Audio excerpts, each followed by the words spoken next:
तो किसी के लिए भी ऐसा नहीं कहा जा सकता है कि इस व्यक्ति के लिए भोजन ऐसा है। वो स्वयं ही आपको जांचना पड़ेगा कि हमें कितना भोजन करना चाहिए, कितना नहीं करना चाहिए। सामान्य बात ये कहें तो आधा पेट भरा हुआ हो, आपको जब आधा खाली सा आधा भरा हुआ सा लगे तो भोजन आप छोड़ दो, उतना हो गया बस। ये साधक के लिए फिर उतना पानी, उतनी हवा, वायु का आदान प्रदान शरीर में, इससे क्या रहता है कि व्यक्ति अधिक खा लेगा तो निद्रा तद्रा में प्रवेश हो जाएगा, बहुत कम खाएगा तो उसे कमजोरी महसूस होगी। तो जितना कार्बोहाइड्रेट्स उसको चाहिए, जितना प्रोटीन उसको चाहिए, एक मिनिमम सा अमाउंट वो अपना तय करके उस हिसाब से चले। उसमें भी दो प्रकार के लोग हैं साधक। एक साधक वो हैं कि जिनका शारीरिक श्रम ज़्यादा है, एक साधक वो हैं जिनका शारीरिक श्रम जो है वो ज़्यादा नहीं है।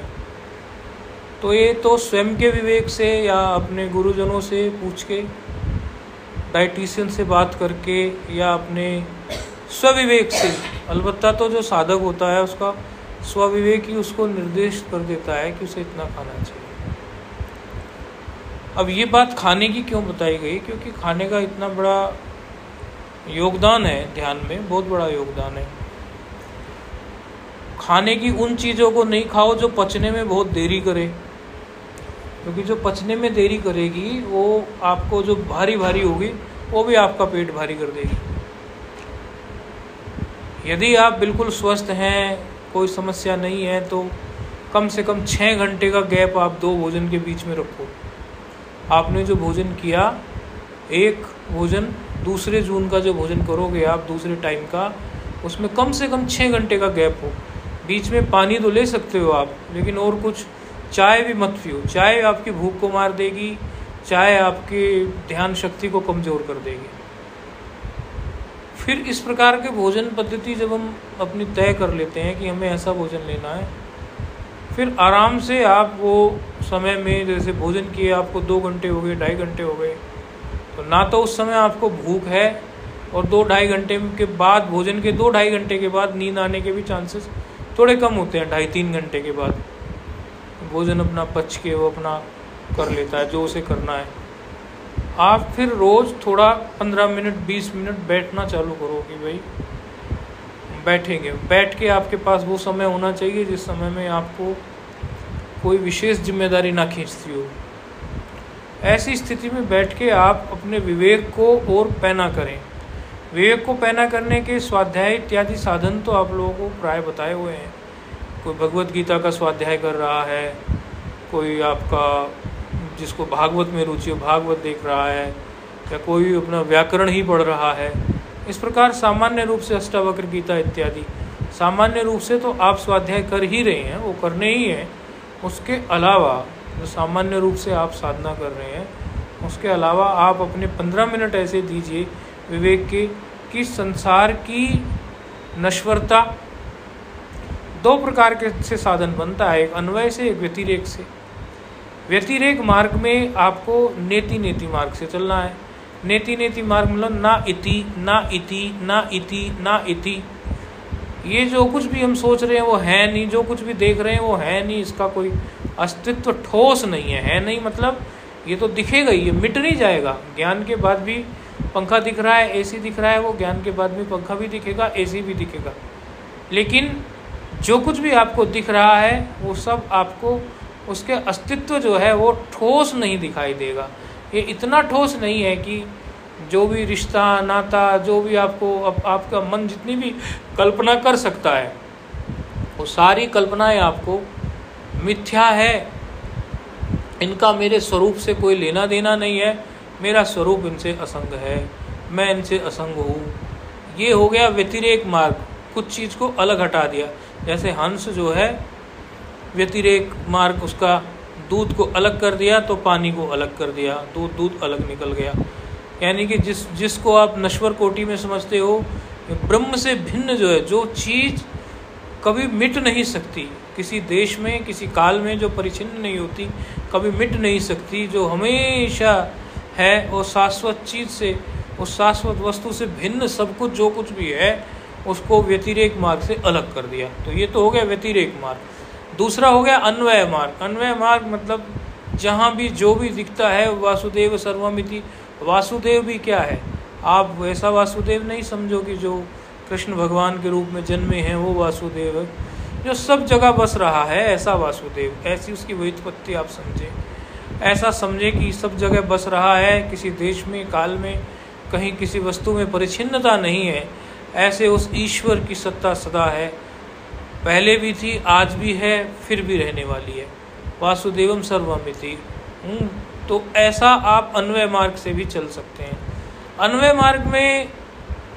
मार्ग में प्रारंभिक साधक को थोड़ी कठिनाइयाँ जान पड़ती हैं। कठिनाइयाँ तो नहीं मानेगा साधक, लेकिन कठिनाइयाँ होती हैं। क्या होती हैं कि चलो भोग भी ब्रह्म है, भोग भी ईश्वरी है, तो चलो भोग ही भोग लें। तो वो भोग में, उपयोग में, उपभोग में, इन चीज़ों में ठीक से अंतर नहीं कर पाता। तो इसके कारण जो है ये वासुदेव सर्वमिति वाला मार्ग जो शुरू में ही व्यक्ति पकड़ता है तो कई बार उससे बात में चूक हो जाती है। सबकी अपनी अधिकारिता है, लेकिन फिर भी कहीं कहीं चूक हो जाती है। बाकी यदि व्यतिरेक मार्ग से वो चलता है तो उसमें थोड़ी सावधानी रहती है व्यतिरेक मार्ग की। लेकिन असावधानी क्या है, व्यतिरेक मार्ग में व्यक्ति जो है वैराग्य में और ज्ञान में थोड़ा अंतर ठीक से कर नहीं पाता। और वैराग्य में व्यक्ति को क्या होता है कि कई बार साधक ये नहीं समझ पाता कि वैराग्य का मतलब दोष दर्शन जो है उसके साथ द्वेष नहीं है। दोष दर्शन, संसार के भोगों में दोष दर्शन कर रहे हो तो वो दोष दर्शन उनसे वैराग्य के लिए है, अर्थात उनसे उपरति के लिए है, उनसे अपने आप को मोड़ लेने के लिए है, द्वेष करने के लिए नहीं है। ये समस्या साधक के साथ प्राय आ जाती है कि वो किसी चीज़ से वैराग्य करता है, अरे संसार के सब लोग तो ऐसे ही हैं, अरे भाई ये तो ऐसा ही है, तो वो द्वेष में पड़ जाता है। यहाँ बहुत बारीकी से समझने की बात है कि साधक को द्वेष नहीं करना है। साधक को ज्ञान पूर्वक वैराग्य जो होगा उसमें ज्ञान का भी आश्रय रहेगा, क्योंकि विवेक के बिना वैराग्य नहीं है। ये कहते हैं कि वैराग्य आएगा तो विवेक जग जाएगा, नहीं, ये गलत बात है। वैराग्य होता है तो ही वो विवेक होता है, तो ही वैराग्य ठीक प्रकार से जगता है। जब आपको ये विवेक होता है कि ये चीज़ ठीक है, ये चीज़ गलत है, ये हमारे लिए भजनीय है, ये भजनीय नहीं है, ये करणीय है, ये करणीय नहीं है, तो आप तभी उस विवेक का आश्रय करके उन वस्तुओं से वैराग्य करते हैं। तो विवेक पूर्ण जो वैराग्य होगा वो वैराग्य आप लोगों के लिए फिर व्यतिरेक मार्ग को सुदृढ़ करेगा, और व्यतिरेक मार्ग से आपको नेति आपको जो उपनिषदीय मार्ग है कि ऐसी अनुभूति हो जो कहता है मैं जानता हूँ वो भी नहीं जानता, जो कहता है मैं नहीं जानता वो भी नहीं जानता। ये उपनिषद बोलती है ना, उपनिषद का ऋषि बोलता ही है ना इस मंत्र में, जो कहता है कि वो जानता है इस ब्रह्म को वो भी नहीं, केनोपनिषद में जो कहता है नहीं जानता वो भी नहीं जानता है, और जो कहता है जानता हूँ वो भी जानता है, तो ऐसा वो भी नहीं जानता है। तो ऐसा कहने का ऋषि का केवल इतना मतलब है कि कहीं कोई साधक जो है वो कहीं फंस ना जाए, इस भ्रांति में भी ना आ जाए कि मैं पूर्ण जान चुका हूँ, इस भ्रांति में भी ना रह जाए कि मैंने जाना ही नहीं है। तो दोनों तरफ से ऋषि जो हिला रहे हैं वो इसीलिए हिला रहे हैं, तो उससे मार्ग पक्का होता है। तो इसी प्रकार व्यतिरेक मार्ग में ये ठीक से जांच लेना जरूरी है कि व्यतिरेक मार्ग में जब हम चल रहे हैं तो वैराग्य हमें है तो उसमें द्वेष उत्पन्न तो नहीं हो रहा है। और अन्वय मार्ग में ये देख लेना बहुत जरूरी है कि अन्वय मार्ग से जब हम चल रहे हैं, यानी सब हम ईश्वर मान रहे हैं सब कुछ, तो हम अपने जो हमारे मन में एक हल्का सा एक मीठापन सा जो अपने संसार के प्रति होता है, डीप में, बिल्कुल गहराई में, और वो कहीं ना कहीं मन जो है एक इस प्रकार से बांध सा लेता है, इस प्रकार से लपेट सा लेता है चाशनी में कि ये सब रिश्ते मधुर हैं, सब भगवान के ही तो हैं, ये सब नाती पोते धोते ये सब मधुर हैं, सब भगवान के ही तो हैं।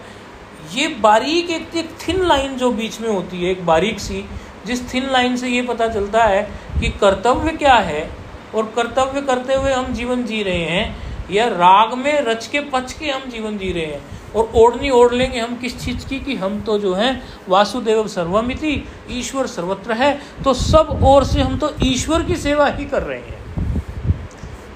बहुत बहुत इसमें, और ये चीज़ का पता कब चलता है, ये चीज़ का पता कब चलता है, भगवान कई बार हमें ऐसी परिस्थितियां लाके काल के द्वारा, ईश्वर के द्वारा, ये सब ईश्वर के स्वरूप है ना काल भी, उनके द्वारा कई बार हमें ऐसी, हमारे सामने ऐसी कठिनाई ला देते हैं कि हमारा नाता नाती पोता पोती परिवारजन वो या हम किसी शारीरिक कष्ट में कई बार आ जाते हैं, मानसिक कष्ट में कई बार आ जाते हैं। फिर हम उनके दुख को देखकर इतना दुखी हो जाते हैं, इतना दुखी हो जाते हैं हद से ज़्यादा। फिर पता चलता है यदि वास्तव में तुमने इसमें ईश्वर बुद्धि वाली रखी होती तो इतना दुख नहीं हो सकता था। तो दुख तो राग में होता है, राग में दुख होता है, ऐसे नहीं होता है। आप कहोगे कि बड़े बड़े संतों को भी दुख हो जाता है, तो संत भी उस समय क्या दृष्टि रखते होंगे, इस बात को तो संत ही जानते हैं ना। संत ही जाने कि उस समय वो उनकी कोई राग दृष्टि है, दया दृष्टि है या कुछ है। हाँ, एक चीज़ से और पैमाना लग सकता है इस बात का, यदि आप कहोगे कि संत दृष्टि, हमारी तो संत दृष्टि ही है, हमारे तो घर परिवार में किसी के साथ कुछ होता है तो हमें कष्ट होता है, तो हमारी तो वो संत दृष्टि ही है, दया भाव है, पोषक भाव है, ऐसा है। तो फिर आपको पड़ोस के बच्चे का, पड़ोस में जिसको कष्ट होए, आपको उतना ही कष्ट हो के उसके लिए उतना ही केयरिंग होना चाहिए, तब माना जाएगा आपकी संत बुद्धि है। संत बुद्धि का आप कैसे तुलना करोगे, तभी करोगे ना। संत का व्यवहार तो सबके लिए है। फिर यदि उनकी दया दृष्टि है तो उनके लिए ये नहीं है कि 2 लोगों के लिए दया दृष्टि है, 4 लोगों के लिए दया दृष्टि नहीं है, या अपने खास लोगों के लिए दया दृष्टि है और दूसरे लोग का से उनकी दया दृष्टि नहीं है। पोषक भाव यदि ईश्वर जैसा दया दृष्टि वाला बनता है तो वो फिर सभी के लिए होना चाहिए। लेकिन प्राय तो देखा यह जाता है कि कोई बस जा रही है और बस में किसी को कहीं चोट लग जाए, हमें कोई फर्क नहीं पड़ता, और वही चोट हमारे किसी परिजन को लग जाए, हमें बड़ा फर्क पड़ जाता है। कोई घटना कहीं घट जाए, हम तुरंत फ़ोन करके पूछते हैं हमारा कोई आदमी तो नहीं था। तो ये क्या है, इससे पता चलता है कि हमारी जो है किसी पिंड विशेष में, किसी व्यक्ति विशेष में, पिंड विशेष में ना, पिंड क्या, यही पिंड, शरीर ही पिंड है, किसी पिंड विशेष में, किसी व्यक्ति विशेष में हमारी आस्था अधिक है, और किन्हीं अन्य में जो है सामान्य में हमारी आस्था अधिक नहीं है, अर्थात उनके प्रति हमारी कोई जिम्मेदारी, राग कुछ है नहीं। और जिम्मेदारी तक बात बनी रहे, देखो ये तो ईश्वर का ही विधान है ना।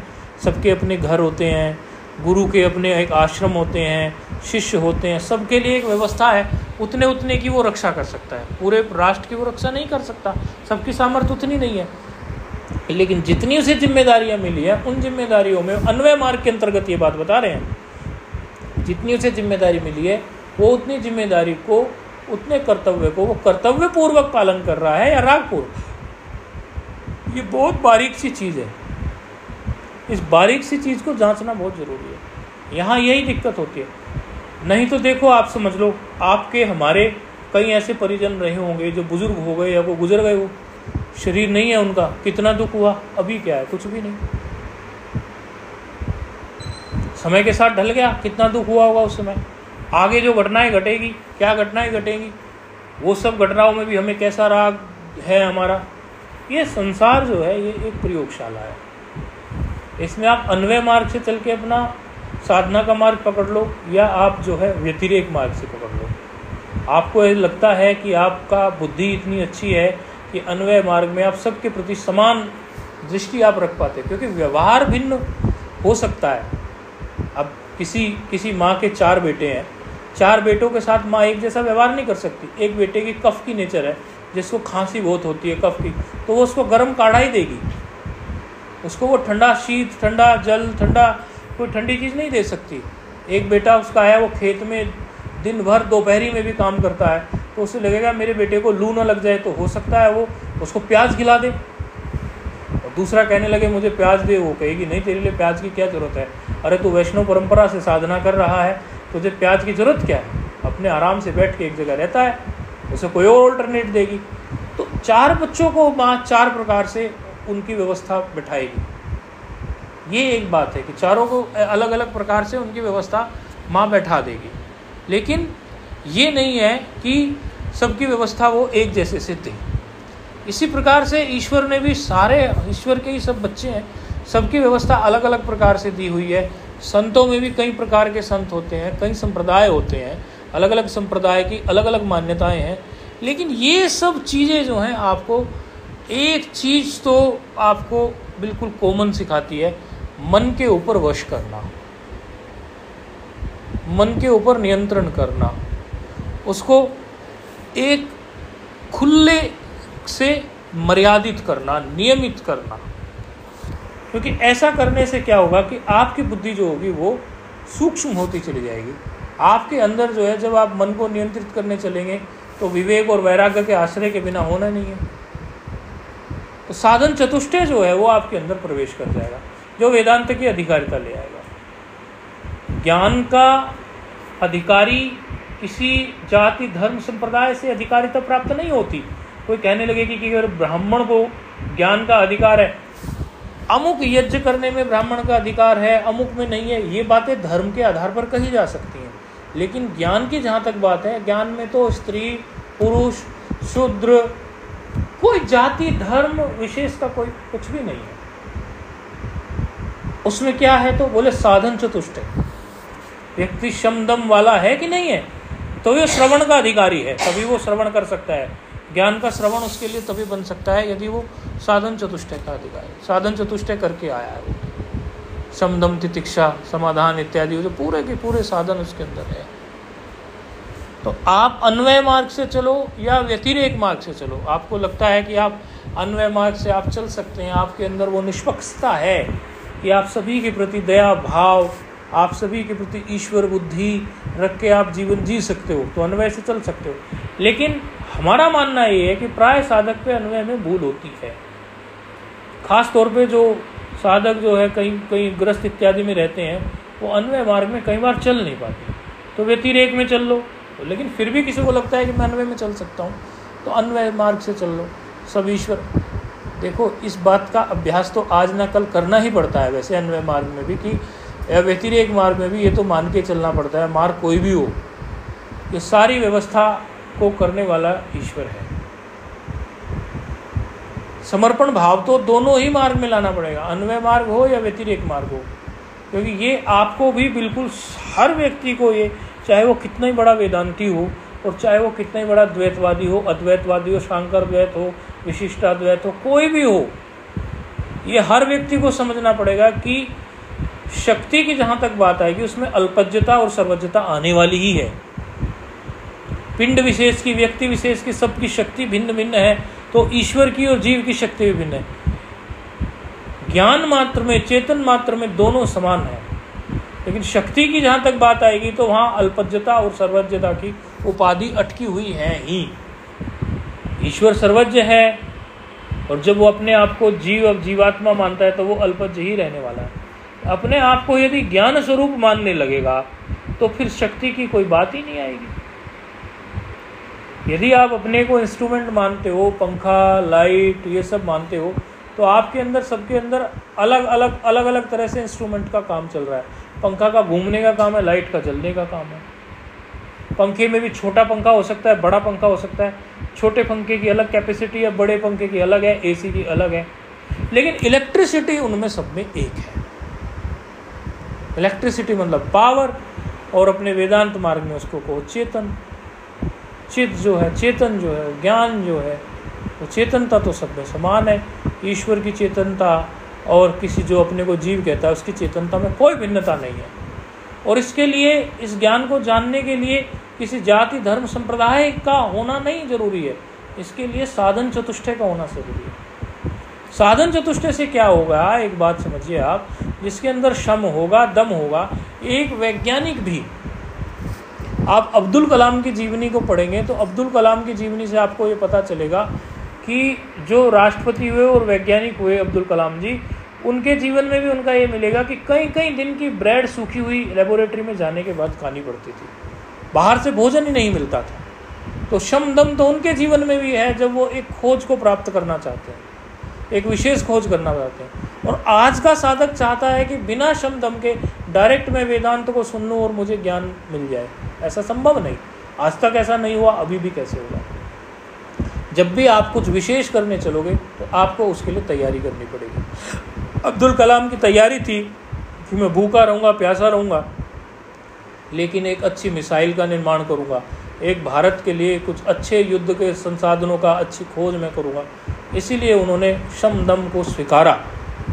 इसी प्रकार साधक यदि मन से अपने ये पक्का कर ले कि कम भोजन लेने की जो बात महाराज जी कह रहे हैं, वो बात जो है मेरे फ़ायदे में होने वाली है, क्योंकि इससे क्या होगा, मैं जब बैठूंगा तो कुछ देर बैठ के अपनी बुद्धि को मैं पैना करने के लिए बैठूंगा, तो मुझे उस भोजन को जो मैंने किया है उससे निंद्रा तंद्रा नहीं आएगी, और बैठ के मैं ये विचार कर पाऊँगा कि मैं कौन हूँ, मन क्या है, शरीर क्या है, चोट किसको लगती है, सुख दुख का क्या स्तर है, तीन अवस्थाएं किस प्रकार काम कर रही हैं, जागृत क्या है, स्वप्न क्या है, सुसुप्ति क्या है।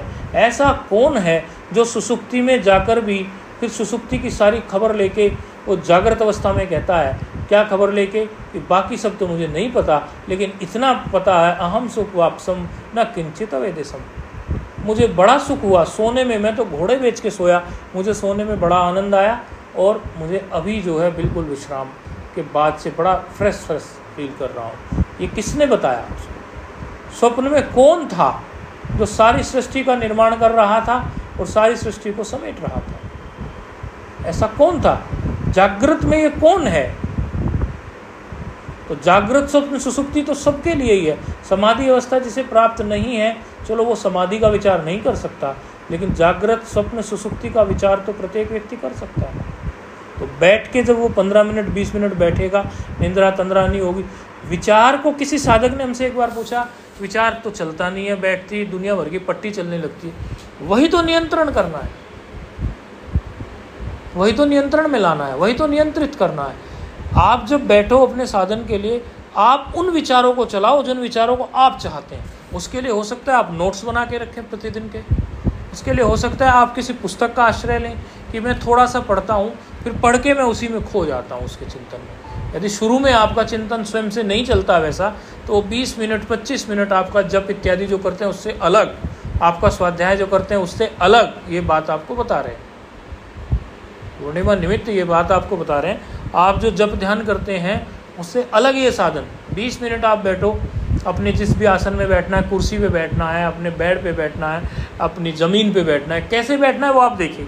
वो 15-20 मिनट आप चिंतन कीजिए, ये सब क्या हो रहा है, क्या चल रहा है, आंखें कैसे चल रही हैं, शरीर कैसे चल रहा है, श्वास कैसे आ रहा है, कौन है जो मृत्यु के बाद भी रहता है।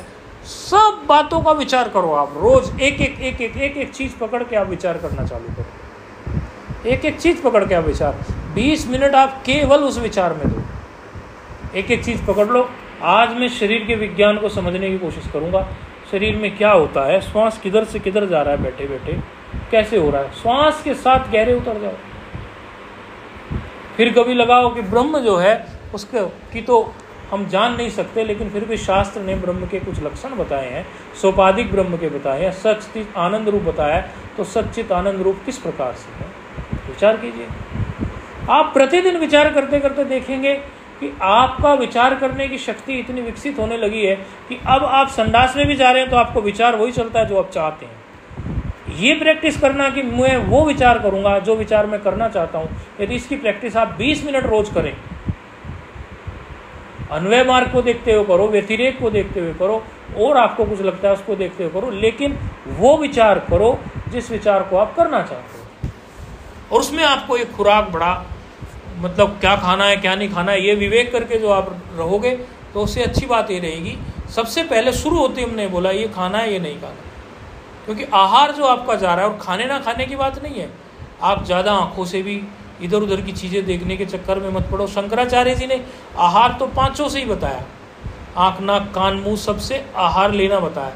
तो नाक से तो खैर ज़्यादा कुछ सुगंध का कुछ होता नहीं है, इतना वो ज़्यादा प्रभावित उतनी नहीं करती कई बार, लेकिन कान और आँख और मुंह ये 3 तो बहुत इफेक्ट करते हैं। और त्वचा स्पर्श में इफेक्ट करती है, किसी को स्पर्श का ही चस्का होता है तो अच्छे अच्छे स्पर्श करता फिरता है, नहीं तो कान आँख और मुंह, खाने के लिए खाने वाला मुंह, जिह्वा इसकी बात कर रहे हैं, मुंह से जाएगा तो जिह्वा पे, ये 3 चीज़ें तो साधना पे डायरेक्ट इफेक्ट डालती हैं।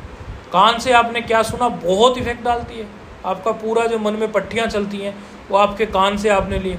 और दुनिया की कोई भी चीज़ जो आपके मन में कल्पना चलती है उसका कुछ ना कुछ कभी ना कभी आपसे संबंध रहा है, आप ही ने उसको इनपुट की तरह अंदर डाला है, अपने आप से कहीं से नहीं आई। जितना भी आप सोच सकते हैं, जितना भी आपको कल्पना चलती है, वो किसी न किसी रूप में आपने कहीं ना कहीं आँख से, कान से, नाक से, जिह्वा से, सब आपने पहले इसको इनपुट की तरह, आहार की तरह आपने ग्रहण किया है। तो आहार में थोड़ा सा आपका प्योरिफिकेशन हो जाए, क्या हमें लेना है क्या नहीं लेना है, इसमें विवेक हो जाए, फिर आपकी जो 20 मिनट बीतने वाली है वो इतनी सुंदर बीतेंगी, इतनी सुंदर बीतेंगी, बहुत बढ़िया। लोग जिह्वा पे भी नियंत्रण कर लेते हैं, कई बार देखने का है, लेकिन आँख पे भी नियंत्रण कर लेते हैं, लेकिन कान पे बिना नियंत्रण नहीं बनता। कान से कुछ ना कुछ उनके में पढ़ता ही रहता है, सुनते ही रहते हैं। कान में चीज़ें पड़ती हैं वो एक बात है, लेकिन उनको हम कितना महत्व देते हैं वो दूसरी बात है। कई बार हमारे भी ज़रूरी नहीं है कान में चीज़ें पड़ती रहेंगी, सुनते रहेंगे, लेकिन आप समझो ये हमारे काम की नहीं है तो उसको बाहर फेंकने की आदत बनाओ।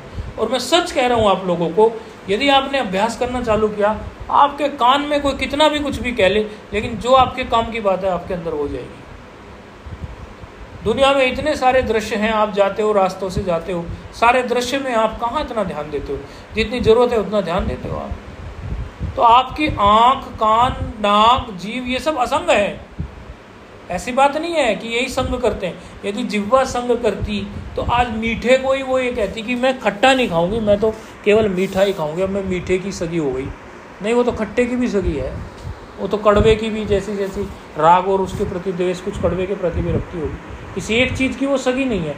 दृश्य जगत में भी आंखें किसी की सगी नहीं है, कान भी किसी के सगे नहीं। तो असंग तो ये हैं, लेकिन इनकी असंगता को आप कैसे फील करके इनका सदुपयोग किस प्रकार कर सकते हैं ये आप पर निर्भर करता है। जिह्वा से आप कुछ चीज़ें लेते हो, वो आपके साधना अनुकूल है कि नहीं है ये आपको देखना पड़ेगा, और ये आपका खुद का अनुभव होगा, क्योंकि एक व्यक्ति को कोई चीज़ अनुकूल होती है, दूसरे को वो प्रतिकूल हो सकती है। आपको लगता है कल हमने खाया था इसने हमारे पेट को भारी कर दिया, फलाने व्यक्ति से कल हम मिले थे, उसने हमारे कान में इतना कचरा डाल दिया कि वो दिन भर हमारे दिमाग में चलता रहा, हुआ कुछ नहीं, कचरा डलवा लिया। हमने ये फलाना दृश्य देखा, वो हमारे दिमाग में घूम रहा है, तो आप जो वो 20 मिनट बैठना चाह रहे हैं, आप 20 मिनट, 25 मिनट, 30 मिनट जो ध्यान में उतरना चाह रहे हैं, सम्यक प्रकार से अपने मन को किसी विशेष विचार में लगाना चाह रहे हैं, वो आप नहीं लगा पाएंगे यदि आपका आहार शुद्ध नहीं होगा। तो आहार का शुद्धिकरण हमने खाने से किया, खाने से बात को शुरुआत की हमने अभी, और बात को हम लेके कहाँ आ गए? आपकी आँख से भी जो आहार है, नाक से भी जो है, कान से भी जो है, संपूर्ण आहार की हमने बात कर दी। यदि संपूर्ण आहार की आप बात करो तो संपूर्ण आहार में आपको ये शुद्धता तो बनानी पड़ेगी। यदि ये शुद्धता आप नहीं बनाओगे तो आप कभी भी साधन चतुष्टय की पूरी कोटियाँ पूरी नहीं कर पाओगे, साधन चतुष्टय की सारी शर्तें आपकी पूरी नहीं होगी, और आपका साधन चतुष्टय यदि मजबूत नहीं होगा, शम दम, मन को खींचना, इंद्रियों को रोकना, दम करके अपने आँख, नाक, कान को रोक लेना है, दम मारना, तो ये परस्पर एक दूसरे से मिलजुल के चलती है साधना। फिर वहीं से विवेक जागृत होना, वो भी मिलजुल के चलता है। ये एक कॉम्बिनेशन जैसा है, इसमें ये नहीं कौन सी चीज़ पहले कौन सी बाद में, ये सब मिलजुल के चलेगी। एक बात आप मोटे तौर पे ये समझो कि जो भी बात आज तक आपने सीखी है कि ये अच्छी होती है, ये बुरी होती है, कुछ ना कुछ तो आपने सीखी हुई है, आप उस पर अब थोड़ा फोकस करने की कोशिश करो। आपको पता है कि इतना ऐसा करने से मेरा ध्यान लगता है, पहले लगता था, ऐसा करने से मेरा जप अच्छा चलता है, पहले चलता था, अभी और चलेगा, तो उससे विपरीत चीज़ आप मत करो, उससे विपरीत व्यवहार मत करो, उससे विपरीत आप नहीं चिंतन करो। बचाना आपका स्वयं का काम है। मैं आपको ये नहीं बता सकता आप इस प्रकार से अपनी रक्षा करोगे, घर परिवार में ऐसे रक्षा करोगे, समाज में ऐसे रक्षा करोगे, ये सब मैं नहीं बता सकता, क्योंकि प्रत्येक व्यक्ति की परिस्थिति अलग अलग है, वो स्वयं जानता है। हाँ, पर्सनल लेवल पे आप सलाह ले सकते हो, वो एक अलग बात है। पर्सनल लेवल पे हम सलाह दे देंगे कि ऐसी स्थिति में, ऐसी परिस्थिति में आपको ये निर्णय लेना है, लेकिन इन जनरल हम नहीं कह सकते, क्योंकि पता नहीं होता, एक बार कोई बात कहते हैं उसे कितने लोग कहाँ सुनते हैं, तो हम उसकी पूरी परिस्थिति जानते ही नहीं है तो क्या कहें। लेकिन इतनी बात हम मोटे तौर पर एक जेनरिक बात बोलते हैं जो सभी पे फिट बैठेगी कि आप अपने अनुभव से ये जान लो, जो चीज़ें आपके लिए ऐसी साबित होती हों कि जब आप 20 मिनट बैठे वो पट्टियाँ ही चला देती हो आपके दिमाग में, दुनिया भर के सीन घुमा देती हूँ आपके दिमाग में, वो चीज़ें आपके लिए ज़्यादा फायदेमंद नहीं होने वाली है। कुछ देर आपका मन पर इतना नियंत्रण होना चाहिए कि 20 मिनट आपने मन से मांगी है कि मैं इस चीज़ को करने वाला हूँ, 20 मिनट में इस विचार को करने वाला हूँ। देखो, आपने कर्म इंद्रियों को लगा दिया तब तो आसान हो जाता है मन को लगाना, जब बैठते हैं तब कठिन होता है। कर्म इंद्रियों को आपने लगा दिया किसी चीज़ में, कोई पेंच कस रहा है तो उसका पेंच में ध्यान रहेगा, कर्म इंद्रिय लगी हुई है, कोई सफाई कर रहा है उसकी लगा। लेकिन जब खाली बैठते हो उस समय जब मन का आपका उपयोग होता है, वहाँ भी आप प्रैक्टिस करो। आपने सेवा में लगा दिया मन को, मन अपने आप लग जाता है। बर्तन साफ कर रहे हो, लग गया मन, कर्म इंद्रिय का आश्रय लिया ना, लेकिन ये आरंभिक है।